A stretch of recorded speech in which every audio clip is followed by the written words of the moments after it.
would just like to welcome everyone to Sustainable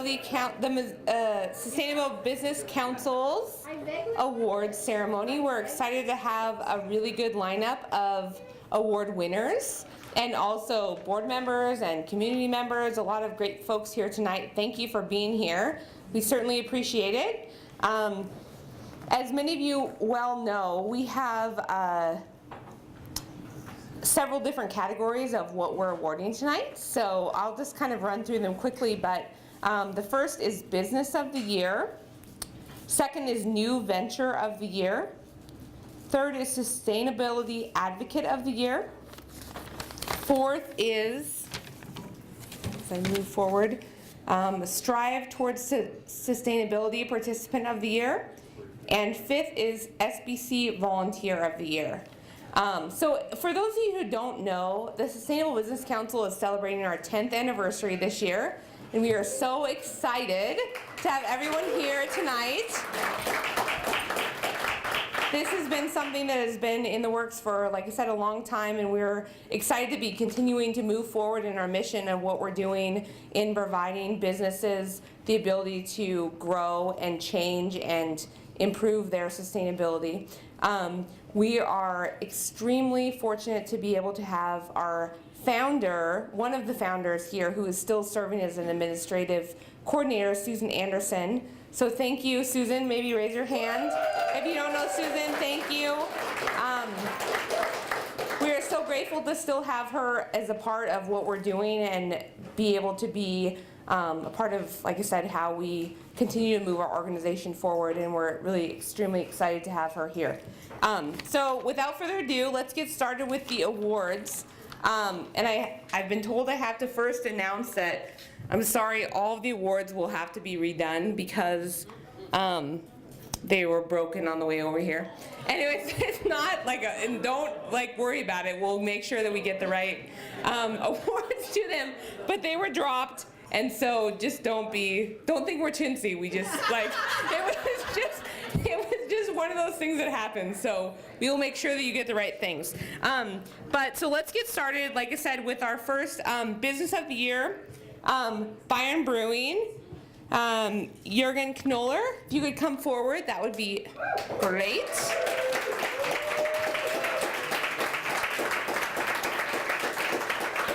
I have to make sure that I get the right, there you go. Doesn't look bad. I know, it doesn't look bad. You might. What's broken? I know, you might be all right. You might be the one guy that can keep yours. Thank you and congratulations. Like I said, I think that this is something that, what we're most excited about. I mean, obviously you were a sponsor of our Local Fest event, and having the new bottle washing program that I think is an excellent asset to Missoula and to just get people starting to think about what the possibilities are. So thank you for your commitment to the community, and we look forward to seeing what happens as you build that program and move forward. So, and like I said, you will have an opportunity to talk for a few minutes at the end. So, so I'll just move forward, and then, like I said, if you want to take a seat up here on the winner's chair, watch the. Thank you. I know. Be careful. It's dangerous. Don't throw the bottles. I know. Moving off the edge there. And secondly, we will be announcing the New Venture of the Year, which is Enviro Green Cleaning. And we would like to introduce Robert is here tonight. Thank you. Make sure that I have the right. I have to give the handshake. Thank you very much for being here, and congratulations. Like I said, Enviro Green Cleaning recently became a Green Seal certified commercial cleaning service that uses Green Seal certified products and equipment. So we're excited to have you here. Congratulations, and we look forward to hearing more about you as we have the panel discussion. Thank you, and I'd also like to draw attention to my son and partner, Lance. Sure. Lance, thank you for being here. Excellent. Okay, and number 3, we have the Nonprofit of the Year, which is Mountain Home Montana. Gypsy Ray is here. Thank you very much. I have to make sure that I have the right. There you go. And you might need Yours is correct. You might need a new one. But But thank you very much, and like I said, we look forward to hearing about you. We'll have to move these.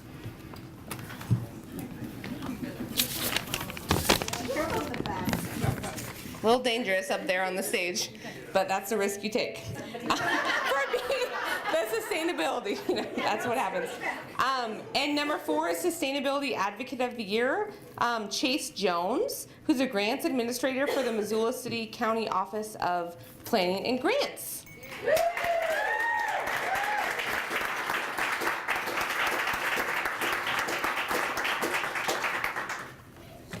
Thank you very much.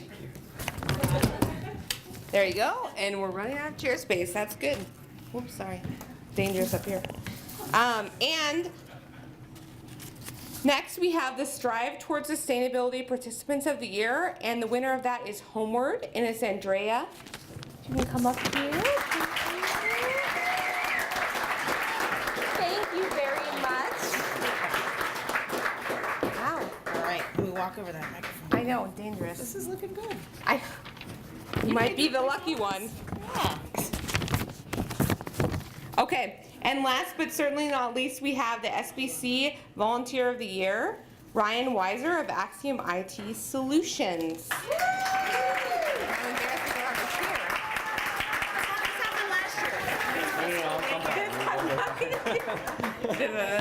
But we don't have a. Thank you. Thank you. For your service. Ryan has been a board member for several years and is currently working on our website. So thank you very, very much.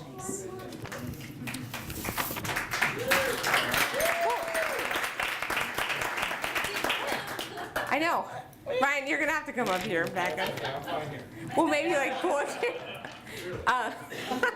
But I also just wanted to briefly mention, part of the Sustainable Business Council and its success has been related to the STS program, which is a Strive Towards Sustainability program, which is something that every member gets the opportunity to be able to be a part of.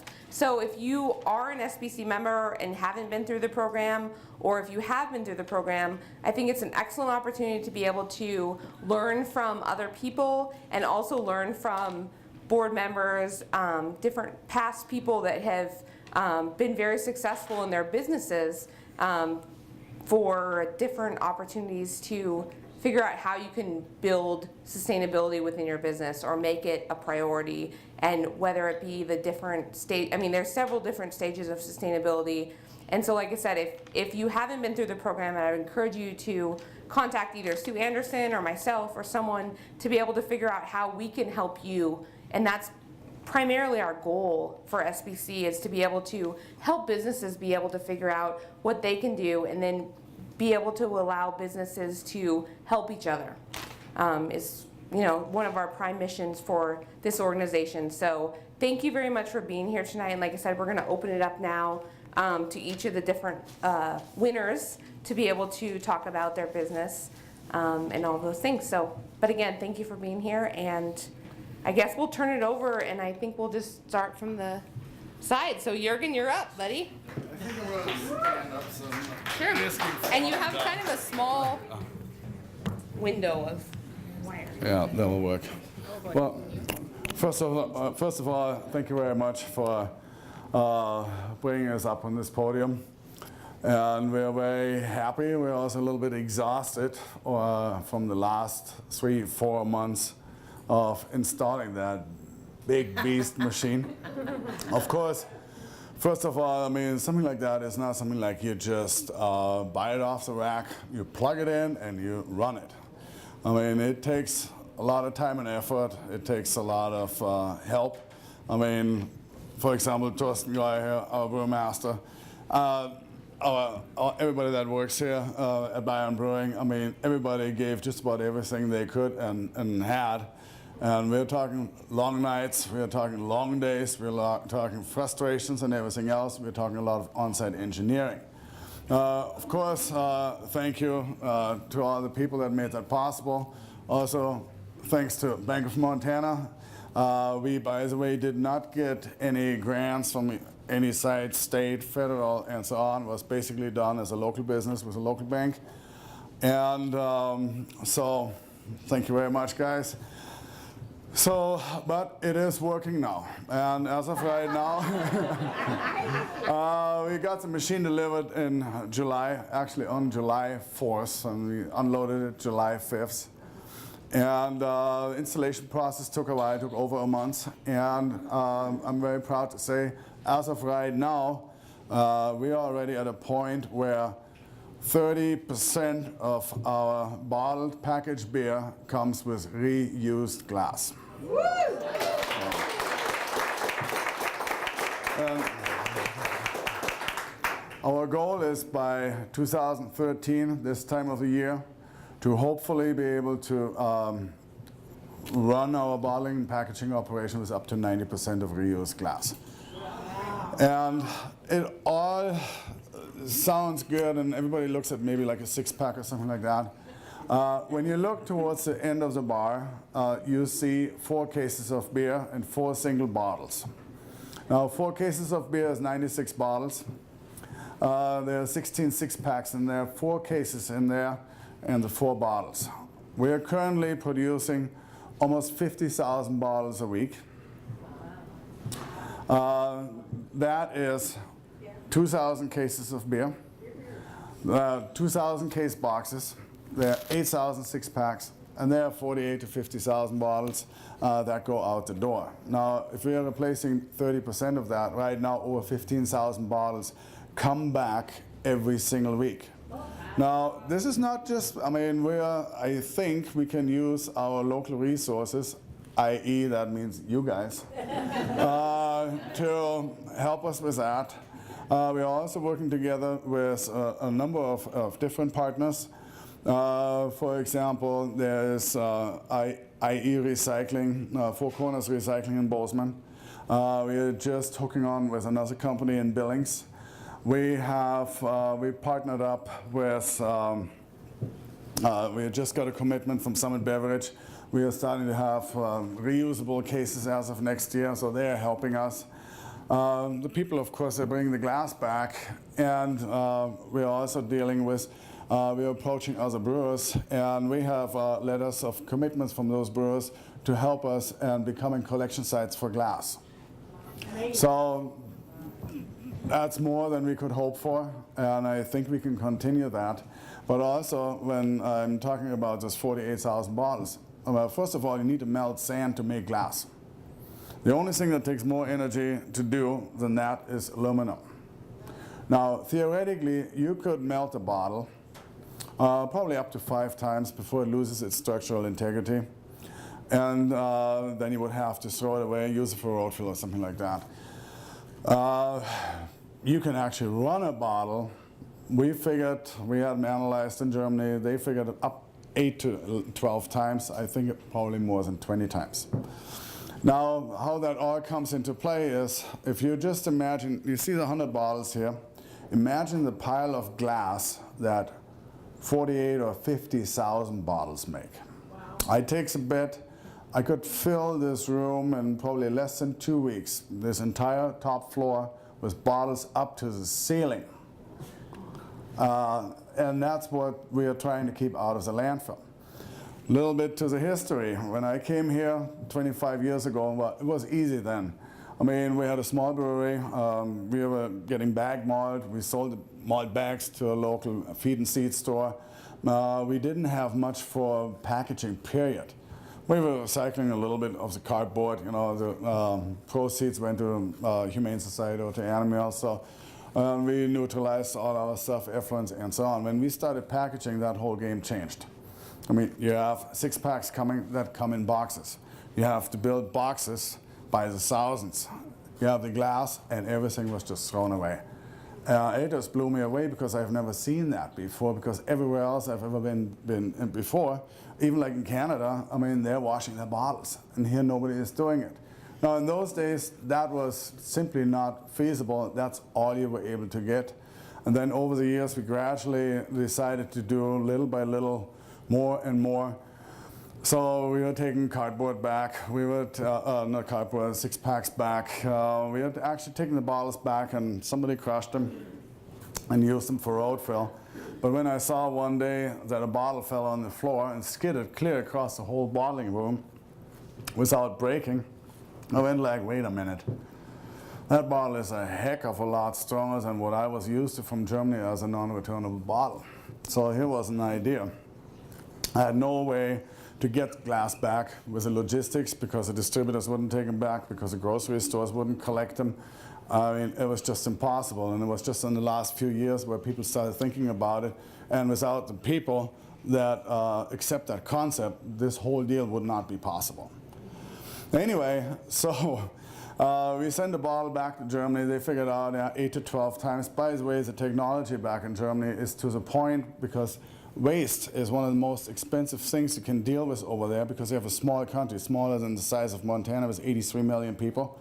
Over there, and leave it to the Germans, they scan every bottle with a similar machine like what you would, I am so sorry, what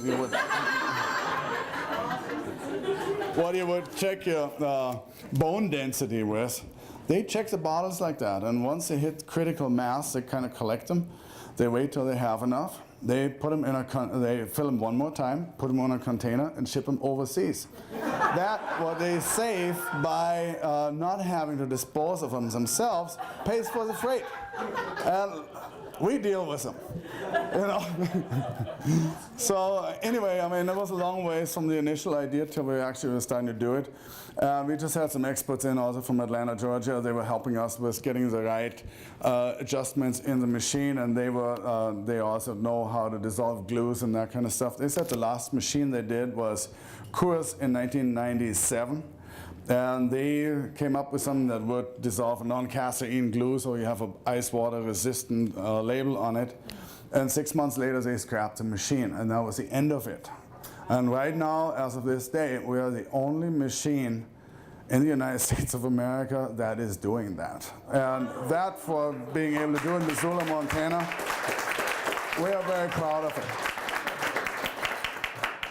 Would have been a lot easier to do something like that if you could draw from like amount of people like you would have in Seattle or in Portland or somewhere else. But we are doing it, and it is possible, and we are doing it in a community of our size, and even in over quite a few miles in distance, about a small populated state like we have here in Montana. And last but not least, we both looked it up, Torsten and I, about sustainability. Well, the German word for that would be, for you guys that know how to pronounce things, would be Nachhaltigkeit. Nachhaltigkeit, exactly. But and that is actually a term that is becoming more and more popular over there, because it's kind of funny, they always kind of had that concept, but now we gave it a name. They were translating it into that. But anyway, basically about sustainability is the capacity of renewal and maintenance. Second, long-term maintenance of responsibility. Environmental, economical, and social. Well, for us, environmental means reducing waste. That is in reducing our carbon footprint, and we are not by a long shot done with what we are trying to achieve here. Second of all, economical. That is a resource management where not everything has to come from all over the place. You can kind of draw from local sources. And social, of course. Well, we are a small business. We have currently 21 employees. But of those 21, we wanted to add 2 more full-time positions with good benefits that are just not like your average service job. So that's something else to be proud of. And last but not least, 2 more things. In the future, we will be working on getting even more and more sustainable. Changing, we will see new packages. We will see getting more and more people involved with it. I would like to see that to become, I mean, in our case, what we call the Eco League, to become a movement. And we have a lot of people that are very happy to partner up with us. Last but not least, I have a 3-year-old boy and a 5-year-old boy. And after changing all that many diapers, I figured there's nothing I will ever be able to do about that. But for Christ's sakes, we can change something about how much glass we put in the landfill. Thank you very much.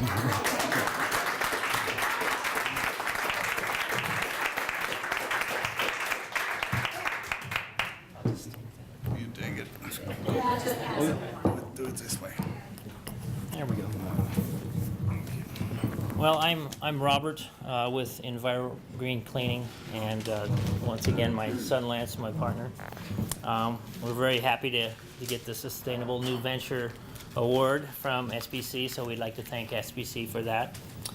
We'd like to thank everyone that voted for us. And a little bit about us, we're Green Seal certified, the only company in western Montana and the second in the entire state. To get this certification, it was quite a rigorous process with the Green Seal Corporation. We would submit certain products to them, and they would come back and say, well, they're not to our standard, so we'd have to find another product. Took us about a year to get certified. We're completely certified, and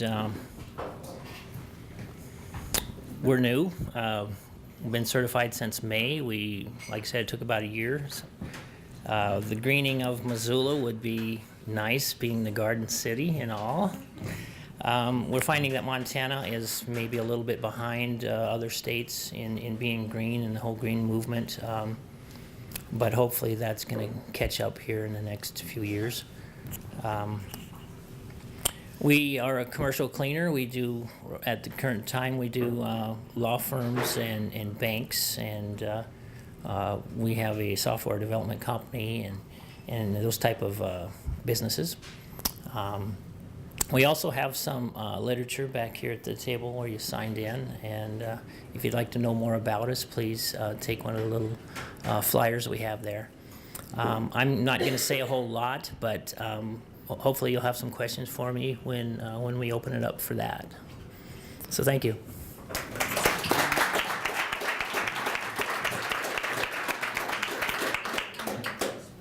Hi, my name is Gypsy Ray. I'm the Executive Director at Mountain Home Montana, and I'm going to stay seating because that looks dangerous. So I'll just stay right here and protect myself from this cord and tape and all those things. Anyway, Mountain Home Montana is a transitional living program for homeless young mothers and babies. We actually started our program in 2000 with a little house that was donated to us that has 6 bedrooms, and for the last 10 years we've been keeping that place full and helping young moms get ready to live independently. Over the last couple of years, we've actually expanded significantly and added a 9,000 square foot building that includes 5 independent living apartments, and then the main floor is a service center where we provide all of our services from childcare and classes, case management, therapy services, and those types of things. So at full capacity, we can serve 11 families at a time. So we're very proud to be a part of the homeless service system in Missoula and a big part of changing the lives of 2 generations at one time. Obviously, you might not think of us as a sustainable business. We actually didn't even realize how sustainable we are. We do some things in practice, we do some things on purpose, and we did some things in design that we're very proud of. So I'm not going to tell you all of them, but I am going to tell you a few of them. One of the things we do really, really well is we partner with those who are already doing sustainable things. For instance, we are partners with the Youth Homes Youth Farm, and they're our neighbors. So every Thursday during harvest season, we head over and get all sorts of vegetables and the like, and teach our young moms how to use fresh food in meal preparation. So it saves us money. It also supports the youth farm and is also teaching a very important skill. So we're really proud of that. We also do some other things. More recently, we've started doing a lot more. Electronic publications. Again, just a small effort, but something really important that you don't print 1,000 annual reports that 3 people look at, and if you really want to find it, you just go to our website and look for what you're looking for anyway. So those are some cost-saving things, but also environmentally friendly things. We also have a recycling program in our organization, both for the residents and the staff. It's really important to the work that we do, talk about waste. I was going to make a joke and say we could fill this loft with diapers. Might take us a month, but I'm pretty sure we could do it. I hope I can invent some way to recycle diapers and turn them into name tags or something exciting, but that'll be my next job. Anyway, recycling is very important. It's really interesting as you try to teach young moms how to rinse out a can and why you might do that. It sounds ridiculous and not a lot of fun, but it's part of the chores that we have for our moms at Mountain Home. A couple other things we do. We are able to offer our employees the opportunity to telecommute. Not all of our employees can do it, depends on their position, of course, but for instance, I'm a grant writer, and so not right now, but normally I'm at home 1 day a week doing a lot of my grant writing. It's a much more efficient way to do it. And I also live in Frenchtown, so I'm not having to drive back and forth, and I can get a lot more done. And we do that with some of our other employees too, which is also really great. And then I want to talk a little bit about our new building. We were able to include some really nice features to this building, and one of them included radiant floor heating in all of our apartments. And when I was building my house, I thought that was a really frou-frou thing to do, and we couldn't afford it. But when we built this building, it was actually cost efficient and really made a lot of sense because babies live on the floor. And so why not keep them warm instead of blowing hot air at them?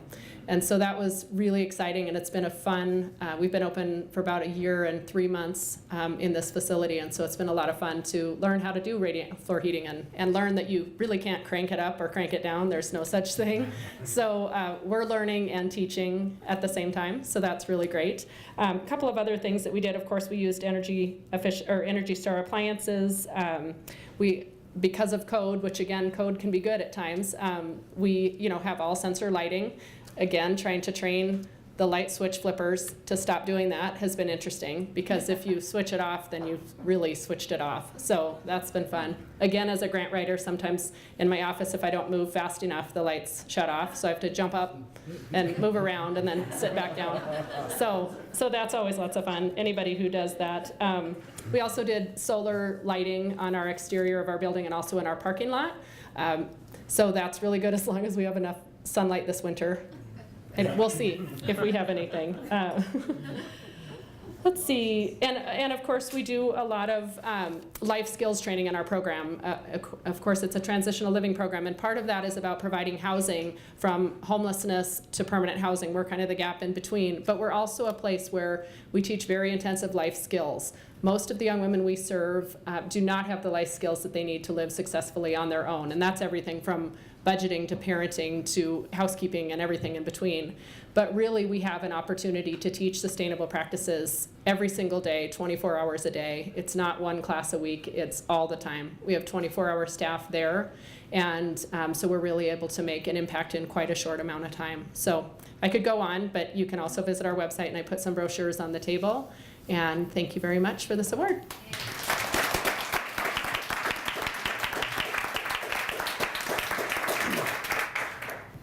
I think I'll also stay seated as well. My name is Chase Jones, and I am a grants administrator for the City and County in the Missoula Office of Planning and Grants. And I want to first start by thanking the Sustainable Business Council for a lovely evening and all the great work that they do, and also congratulate all of my co-winners here. And I also want to make it clear that, Sustainable Advocate of the Year, it sounds like a very sort of individual award. And I think I would be just accepting that on complete false pretenses if I just kind of rejected that as an individual award and just said that I rarely do anything by myself. And everything we do at the city, certainly in this realm, is done with great groups of people and an amazing staff. I feel lucky every day to get to go to work and interact with smart, energetic, really committed people, from the mayor and his big vision to Jenny Miriam, who's here in the audience, directing me and getting the good work done, to Jack Stuckey, who is our fleet and facilities manager, who says, let's just do this because it makes sense. To all of these amazing volunteers who, for some reason, come and volunteer hours and hours and hours to help us create conservation and climate action plans. Sherry Peacock is on the leadership team of that, and she's in the audience as well. And many other people in this room have contributed to that. So I just want to make that clear that I'm accepting this award on behalf of the city and all of those people. I'm a really lucky person, and I just get to facilitate that and I guess get awards for it. So many thanks all around. And another thing that I'm sure most of the folks in the room are aware of is, energy conservation and sustainability in local government is not a new story in Missoula. And I think that's one of the reasons that we love it here and we have such a high quality of life. It's been going on for years and years, much before I was around. I like to say in '96 we signed on for the Cities for Climate Protection Act, and in 2005, the mayor signed on to his commitment. But for purposes of this evening, and Jenny well knows that I can ramble, I'll fast forward to 2009, because that was kind of another lightning rod moment where the city was informed that we received a grant, and that was part of the American Recovery and Reinvestment Act, and it was the grant specifically called the Energy Efficiency and Conservation Block Grant. It was from the Department of Energy, and they laid out several activities that we could choose from. And they said, we'll give you this funding, but give us a good strategy. And like I've already said, we've got amazing people who were not short of ideas on the strategy for that. And so, long story short, we kind of looked at it holistically a little bit, and we said, well, let's do something with homeowners, and let's create a residential program. We already have a great model that Jenny started in 2008 called Green Blocks, so let's beef that up. And so that was part of the strategy. And then another part of the strategy is, of course, let's make our public buildings more energy efficient. That just makes sense. That's a slam dunk. And so that was part of our strategy. And then we said, well, this is a great opportunity to make sure that we can continue this past this funding. We're not sure if it's going to be ever refunded or we're going to have this opportunity again. So let's use this opportunity to make a plan that lays out the roadmap for what we're going to do, past this immediate funding. And so that was sort of the three-pronged strategy that we went with. And when I say we, that really happened before I started. That really was the leadership of the city and my predecessor, Keisha Schlegel. And so one great thing also that grant brought about is it allowed the city to bring about a staff person to oversee this. I think we all know in our jobs that without someone that is the point person and the one coordinating, then often we can get too busy and these things can go awry. And so the city was thankful for that, and I was thankful to be chosen for that position to coordinate those efforts. So away we went, and we were really successful with lots of public building retrofits, lighting retrofits. We retrofit the lights along the river trail, which is another just amazing asset and piece of quality of life here in Missoula, and several other just unsexy but really smart things to do to reduce your energy consumption, your footprint, and all of that. So those were great. And then we went to implement the residential program. And in 2008, Green Blocks was a success, again, largely thanks to Jenny and Northwestern Energy, which is another unique thing. We were able to partner with our utility in that. And so another example of sort of this public-private partnership that is becoming a really successful model. And we said, let's do it bigger and better. We've got the funding. And so we went from working with 90 homeowners in 2008 to 300 in 2010, 2011. That actually spanned both of those years. And those results were really great, not only in energy conservation as far as a comprehensive audit for the homeowner, straight up retrofits like sealing windows and doors, installing programmable thermostats, installing insulation, but also a great deal of education. Our auditors were fantastic in sitting down and working with the homeowners to educate them about these retrofits and other things they can do. And so, that was really great as well. And so we worked with 300 homes, and that was great. Another thing we added in this incarnation of Green Blocks was something that we called the conservation side orders. And I think that was really special because we went past sort of the basic audit and the retrofit and the education, and we wanted to create a one-stop sustainability shop for residents. We had this great opportunity to work with 300 homes. We have lots of amazing nonprofits and businesses in Missoula that specialize in sustainability efforts. Let's connect them. that's just a great thing. And so we implemented that as well, and I think that was really successful. And so we were really proud of Green Blocks, and I think that was a great use of that funding. And we hope to continue it one day. We think we have a really good model there. Another thing I'd like to mention as far as planning for the future, I mentioned earlier, one of our things was let's create a plan. And so we went for it. We said we're going to do a conservation and climate action plan for municipal operations in the city of Missoula. Jenny, the mayor, and I sat down. We identified some fantastic task force members that brought together a couple entities in the city, the Mayor's Advisory Committee on Climate Change and Sustainability, as well as the Greenhouse Gas Energy Conservation Team, some city staff for obvious reasons, and then some amazing community members as well. And we started about a year ago hammering out some pretty clear objectives. We're going to get our house in order. We thought about it again holistically, and so we said, let's come up with activities in fleet and facilities for obvious reasons. Let's do an internal policy and practices for all of the 600 plus employees in the city of Missoula, as well as all the public interacting in those buildings. And then sort of the cherry on top, let's go for the renewables and offsets as well. And so we set some really aggressive targets, a long-range target of carbon neutral by 2025, and some pretty achievable interim goals so that we can celebrate those successes and keep that momentum going. And so we're about to come to the end of that very long but really inspiring and awesome process, I have to tell you. And so we hope to bring that to council this fall, and I look forward to doing that.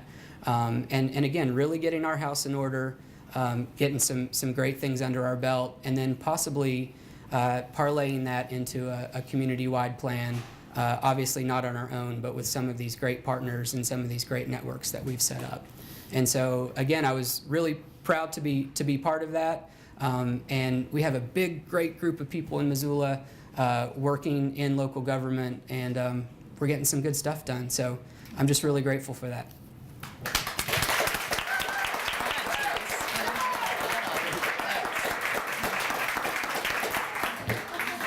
Wow, I don't know how to follow that up. I'm gonna stand up, so I won't talk that long, because I can blah, blah, blah, blah all night long. You know me, for a few of you that know me in the audience. My name's Andrea Davis. I happen to be the executive director, very privileged to be the executive director of Homeword. We are a nonprofit organization located in Missoula with offices in Billings and then projects around the state. We develop sustainably built affordable housing, and we also teach homebuyer education, financial literacy, and provide one-on-one housing counseling. So in a lot of ways, we wrap our arms around both sides of the housing equation, both through rental housing and through home ownership.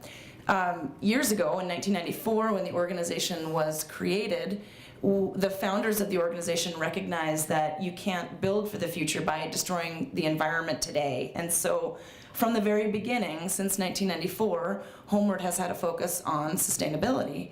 And that has really seeped into all sorts of our business practices, which is why we won the award for Strive Towards Sustainability. I'm extraordinarily honored to be up here for 2 years in a row. Last year we were honored as Nonprofit of the Year.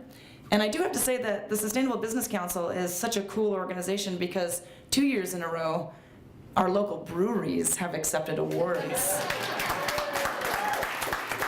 So for an organization to have breweries in the city, actually, on the same panel is pretty awesome. Yeah, Missoula's cool. It really is. And so, we recognize that the built environment is the built environment. Every person in this room either lives in an apartment or a home. We probably drive vehicles and we drive on roads, and so we have impact on our environment regardless. We have a choice in that impact. We have a choice in the products we buy, and so Homeword does carry forward a holistic approach in terms of the type of development that we do. We have pushed the envelope in a number of different ways in terms of advancing certain types of building systems, working with local organizations, purchasing from local businesses, because it's not just about greenwashing. Everybody in this room knows that. It's about supporting local businesses and making a sustainable economy. that's the other side of this equation. We've partnered with Bayern Brewing, for example. They sponsored us in our sustainability tour, where after we toured all these homes in Missoula and saw what was going on with different homeowners and different self-improvement projects, Bayern supported our effort in giving everybody a pint of beer and celebrating at the end of the day. And so I thank you for that. We have some ideas on gray water system for your bottle washing, by the way. Yeah, you guys are kind of sloppy towards the end. No. The other element I would say to sustainability is around a person's sustainability and the ability to live in a place like Missoula. We all love this place. So our homebuyer education program teaches people how to be probably the single biggest investment of their lives. It's a risk and it's a reward. And so for a community to be sustainable, we need productive and healthy citizens.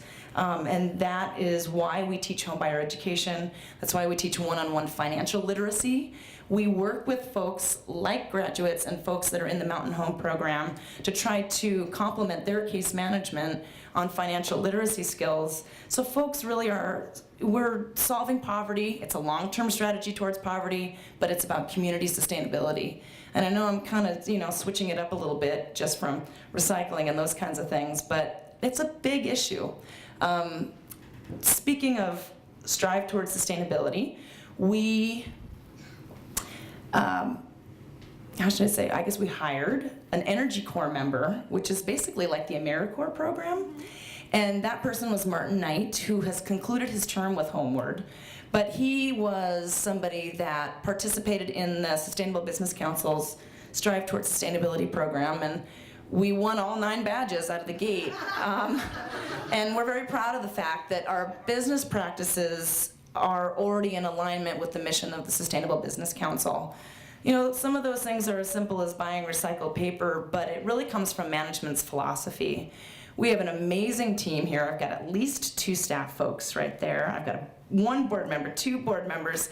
Thank you all so much. I mean, everybody that works for Homeword is personally driven to make a change. And interesting, I mean, this is so important to share with business owners.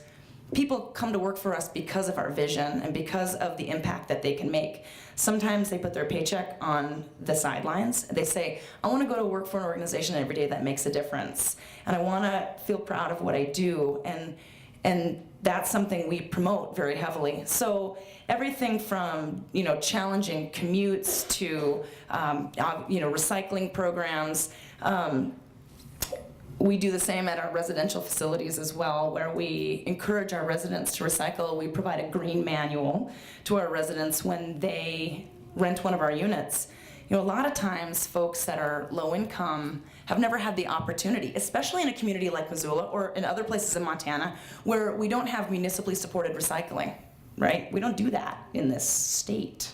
So unless you pay for it, you're not recycling. Unless you're driving your recycling somewhere, you're not doing it. So when we create recycling centers and then we tell people how we do it, how you do it, how you sort, it's amazing to see behavioral change. We surveyed our residents to ask, why do you live in Homeword's facilities? What about it? What's a value to it? And in addition to providing bus passes and other transportation options, they said, I was sort of aware, but I never recycled before I live here, or I never took the bus. Now I ride my bike. There are things, I think, as we've all recognized, we start to influence each other, which is why we're all on this panel tonight. And it's just exciting, and I really want to thank the Sustainable Business Council for being a rock-solid organization that keeps a vision going for Missoula. And look forward to questions that might come from the audience. Oh, shameless plug. We have an open house tomorrow night at our new Solstice building, 4 to 6 p.m. That's located at the corner of Russell and Broadway. This is Homeward's first LEED certified, don't ask me to repeat what LEED is right now when I'm on stage, because you probably all know what that is. But you've seen the development that's happened at the corner of Russell and Broadway, and my coworker Heather McMillan there, who needs to raise her hand and take great credit for that work. Huge redevelopment piece. Yeah, a lot of energy goes into deconstructing an old bowling alley, selling many, many parts of that. And actually, it wasn't us, it was our partner Home Resource who sold parts and pieces back out onto the market, therefore reducing garbage to the landfill, and then rebuilding 69 affordable apartments and 16,000 square feet of commercial space. Well, Homeword has its office there now and an expanded homeownership center. So we have an open house tomorrow night where we'll have food and drink and some music and just a nice opportunity to take a look at our new space, and then we have some commercial space for lease. And we'd love to be able to show you as business owners some of the things that we've done and ways that we've improved the work environment basically for our employees. So thank you for the opportunity.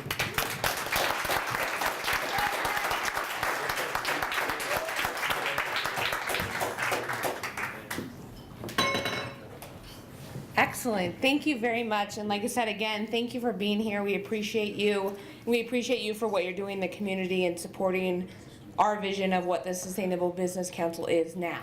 So we would like at this time to open up the floor for questions. So if anyone has questions specifically for individuals or in general, we would be open to hearing what those questions might be. So does anyone have any questions for our panel here tonight? Come on. Oh, come on. Okay. Thank you. Okay, go ahead. I've got a question for Jürgen. So for those of us who want to start recycling our bottles with you that haven't done so yet, could you just explain the logistics to us about, I know we need to get one of those containers and we need to bring it to the brewery. Is that all that's involved? Or? More or less, but there's yet a little bit more to it. We came up with the idea of what we call the Eco-League. And the biggest challenge that we have is bringing back glass in a sorted manner where we can process it.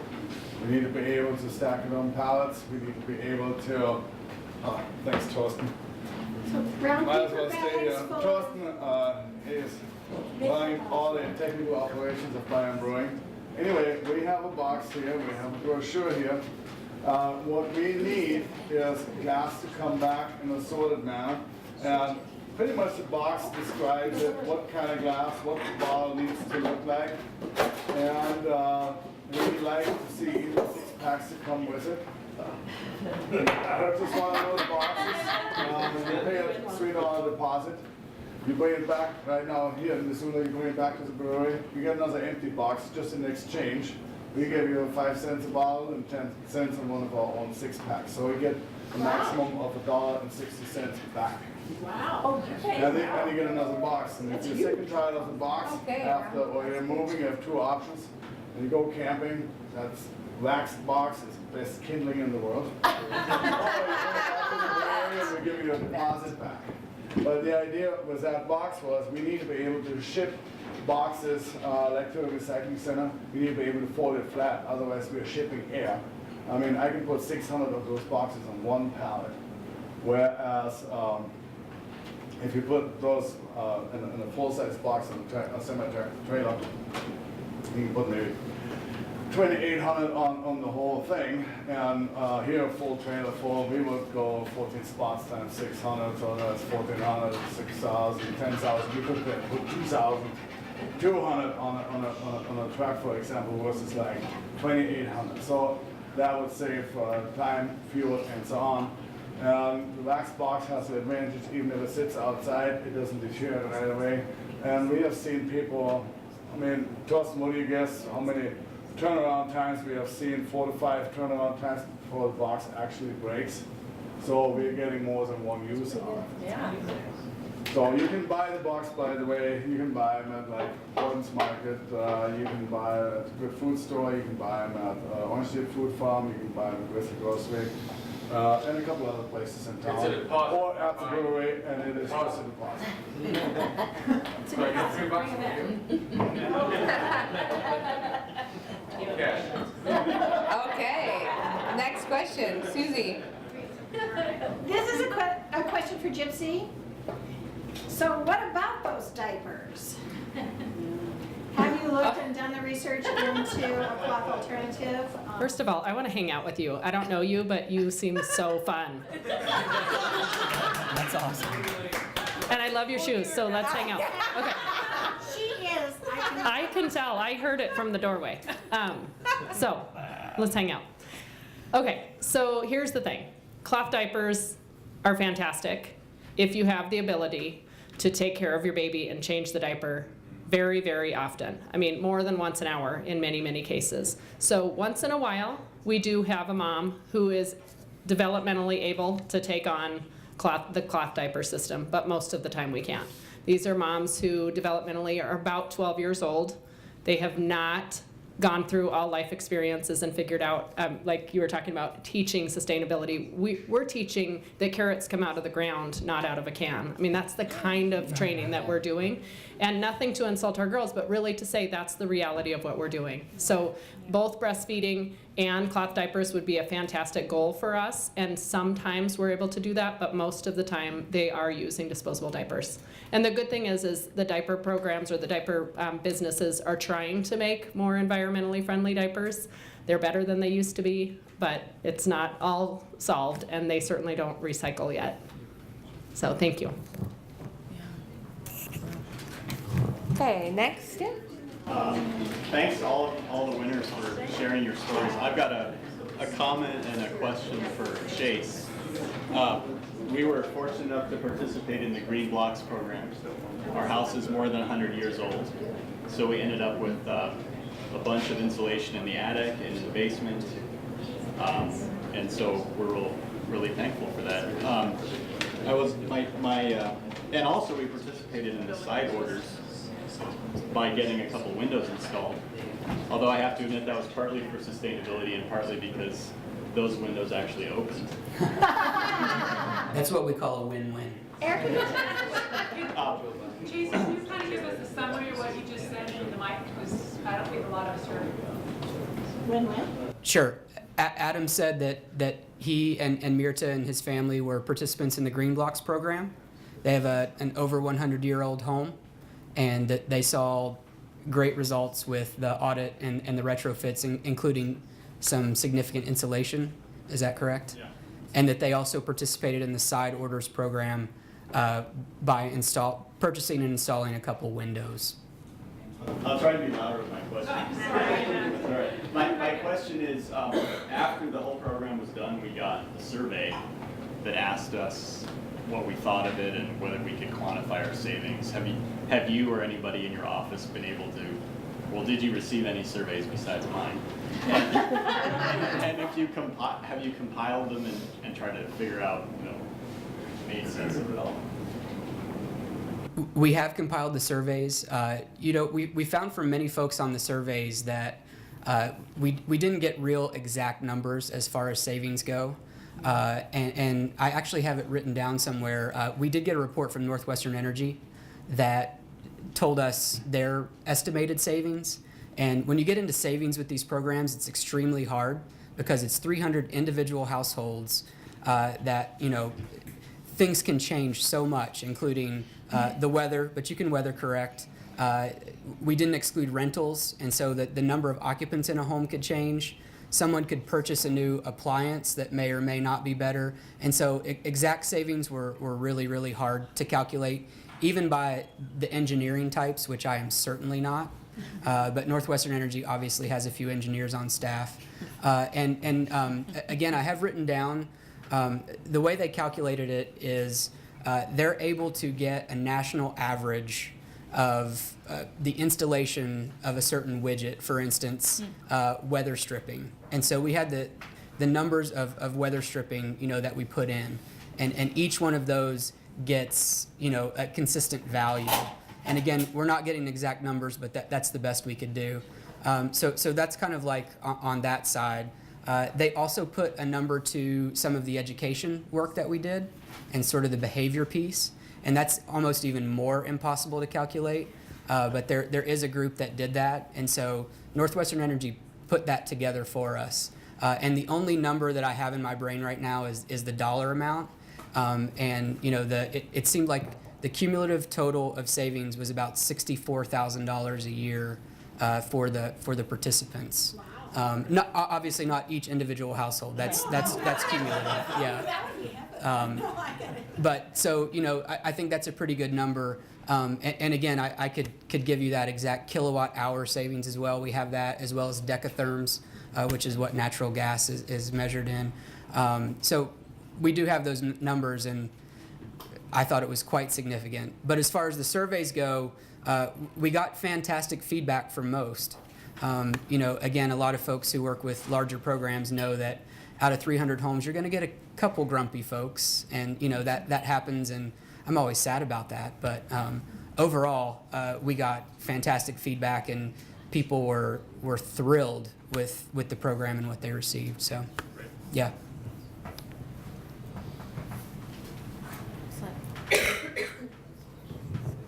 Any other questions from the crowd? And I guess I would just, Sue? I was just gonna say, I have one question. I mean, I think that, thank you everyone again for being here, but I think for us as an organization, we would love to hear from you how you think that you can promote sustainability within, you know what I mean? Like sort of figuring out what is the best way for us to be able to learn from what you've done. And I understand that's a very broad question, but you know what I mean? Like, I think that there's value in, learning from winners every year and learning from what they have. And obviously, like I said, you've spoke about what your business have done in general, but I would like to know, like, if everyone could just kind of like maybe briefly go through and talk about what do you think that would be a key tagline or, something that you could say to help other businesses who may be looking to you for advice or maybe looking to you as leaders in the community. What could you do to promote sustainability in a few words or less? That's a dangerous question, but. Wash your bottles. I know. Yeah. No, I have a really brief tagline, and that is, if somebody tells you you can't do it, think again. Beautiful, and I think that's great. I think those are the types of things that people love to hear and love to sort of build upon. So, thank you. I didn't say a whole lot about green, and there's a lot to be said. So a lot of it will probably come at a later date. But one thing that Enviro Green is doing is the way that we purchase the actual cleaning chemicals, and what we use. For one example, a system that is really concentrated, and a machine, it's called a J-Fuel unit. It mixes the water and the chemical to the right amount every time, which saves our clients money over the long run. And of course, the products are good for the environment. They're good for the people, our clients. They're good for our workers who are actually doing the cleaning. They're good for the surfaces that we're cleaning, floors, walls, desks, whatever. So these are the things that we're aware of through the Green Seal certification process that help us be more sustainable to our client, to our workers, to the community in that respect. So there's a lot to it. I'm not real versed at speaking publicly, but I'm trying. And doing a great job. And so I would appreciate if you have any questions to ask them yet today. But right now I'm going to pass this on. I would simply say, as a very small nonprofit, if we can do it, you can do it. I would say get involved in the programs that are out there. Again, we've talked about how great a community Missoula is and how many resources out there. So get involved. Also participate in local government. We need that. We learn from everyone, and we need the support as well as the feedback to make programs better. And then I would say don't be intimidated by having to be perfect. Just get started and do what you can and get some success under your belt, and that momentum will build, and it'll build all around you, and then you'll get to the other stuff later. But get started. Good advice. I guess my advice would be never stop pushing and never stop growing. And as an organization who's won a lot of awards for the work that we've done, and it's work that we've learned. Learn from your work. Some of the things we recognize we would never do again. Some of the things we'll absolutely do again, and we carry those forward. And we keep pushing the envelope. I think that's something as a group that's in this room, we want to make a change. And one of the things I forgot to mention is that we're trying to somewhat formalize our sustainability in an actual sustainability plan for our organization, which formalizes everything from purchasing to, even though we somewhat cover those things in travel policies, it basically helps make the decision for us. And network. Because look at the vast majority and like diversity of people on this panel. There's a lot of potency out there in this community and in Montana. So don't hesitate to ask people you may know or don't know questions, because like all of us, we're happy to share. Excellent, thank you very much. And does anyone have any other questions? Okay. But I just really wanted to thank everyone for being here tonight. Thank you to our wonderful panels and winners. We're super excited about this. We're gaining momentum about Sustainable Business Council and love to continue to hear ideas and feedback. So if you have feedback or questions or anything, please feel free to contact us. We're looking forward to interact with you, and thank you for being here tonight, and enjoy the evening. Thank you.